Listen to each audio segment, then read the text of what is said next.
fear. This is the story of one boy suffering. One boy suffering that was with him from the beginning. That gripped him ever tighter until he could no longer escape it. One boy suffering that left him robbed of himself, forever changed by the events that overwhelmed him. That boy is me. Or rather, it used to be me. As a child, I never really had many friends. While growing up, I always seemed to move from one established group of friends to the next.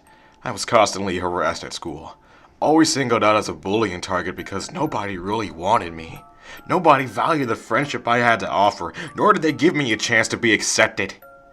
Because of this, I was always an angry child, and I'd constantly be involved in schoolyard fights, and as a result, I always bear injuries from having no help when the bullies and their equally shitty friends swarmed me. Eventually, my teachers grew sick and tired of trying to deal with my problems and just let the bullies have their way. My parents were also just as frustrated with trying to help me escape my torment. I always tried to explain that it wasn't my fault, that all the other students just seemed to despise me on sight, but it never got through to them. Eventually, I just stopped trying and gave up on them too. At about age 13, my parents had completely lost faith in me. They didn't care anymore. With nobody to communicate my problems to, I became extremely reclusive and developed a reputation as being a hermit. For the next 3 years, I shut myself off from the world as much as humanly possible, enduring the constant torment of the outside world and ignoring the sick and over-exaggerated tales about me. But when I was 16, there was an arrival of something else. Something worse. I was on my way home from school in the dim light of the late afternoon. Since I always made it a point to go home the long way, because I wanted to avoid the other students and prolong going home to my indifferent parents.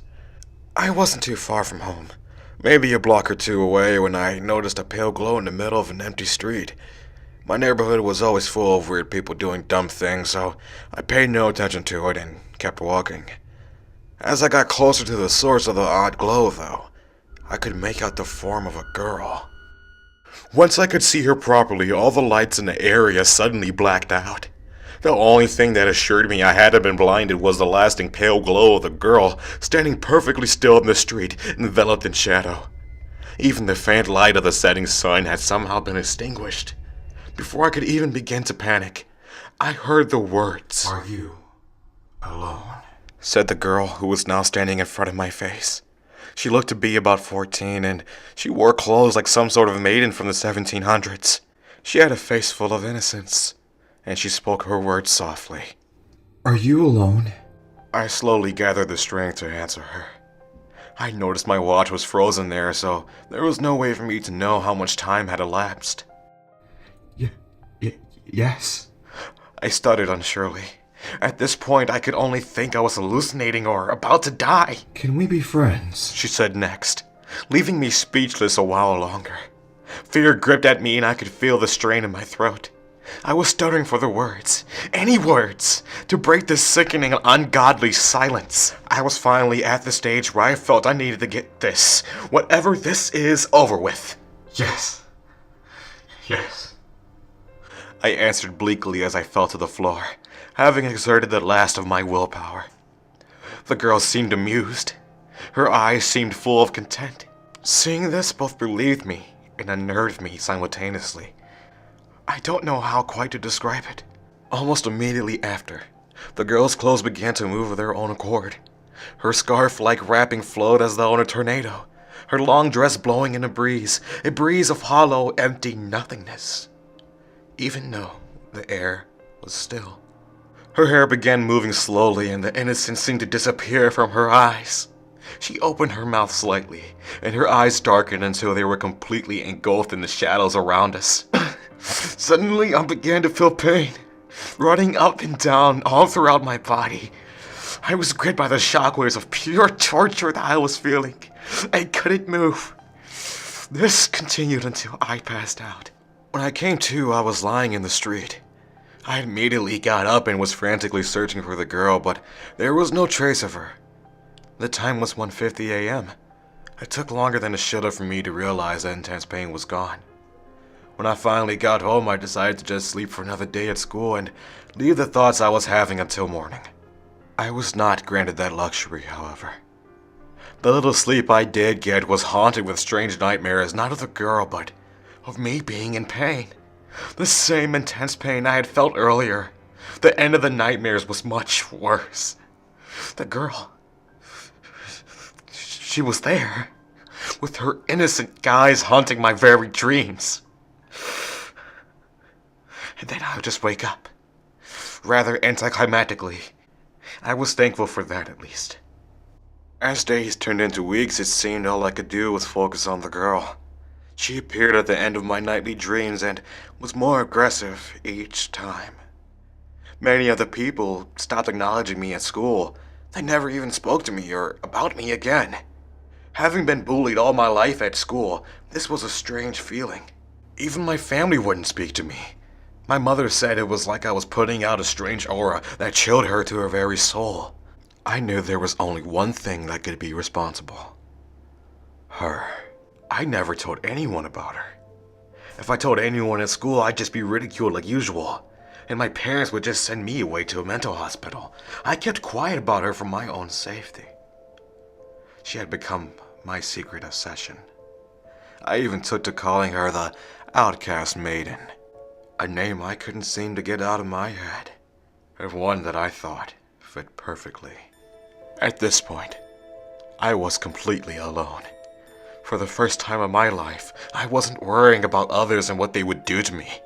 Instead, I felt truly afraid, and I couldn't enjoy my newfound freedom because this was far worse. Finally, I gave up. I had no further reason to stay in this dead town, living in constant fear, trying to live normally with my school, work suffering, and my lack of any peace. I decided I had to leave, in the hope that I could escape or maybe find someone out there who knew what was happening. Anything was better than this.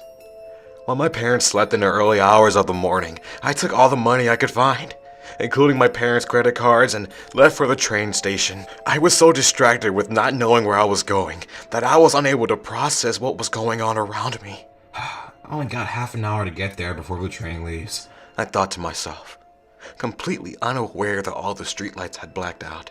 By the time I seen the pale glow in the endless blackness, I was so stressed and full of rage that I no longer feared her. I hated her, and I was prepared to act.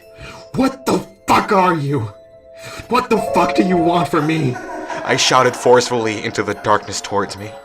She began to playfully giggle, and I took a few large steps back. She began moving towards me, and my false, anger-induced courage had dissipated. And yet again, I was frozen with fear. Her legs remained deathly still as her form drifted towards me.